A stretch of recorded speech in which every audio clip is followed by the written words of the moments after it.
ሁለቱ ሌቦች። በድሮ ጊዜ ሁለት ሌቦች በጫካ ውስጥ እየሰረቁ አብረው ይኖሩ ነበር። ከዕለታት አንድ ቀን ከመንደር ዳር ተቀምጠው ሲጨዋወቱ ሳለ አንድ ባላገር ማር በገንቦ ተሸክሞ ትልቅ በግ በገመድ እየጎተተ ከገበያ ሲመለስ ከርቀት አዩት።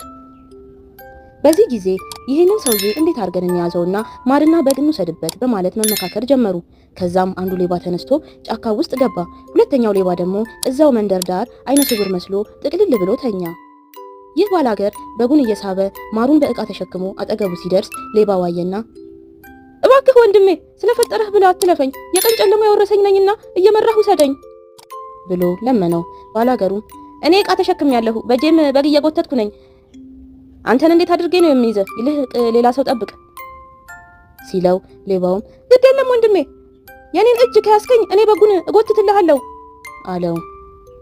ሰውየውም የዋህና ጥሩ ሰው ነበርና እሺ ብሎት የበጉን መሳቢያ ገመድ ለአይነ ስውሩ አስጨብጦት እሱ ደግሞ የሌባውን እጅ ይዞ ጉዞ ጀመሩ።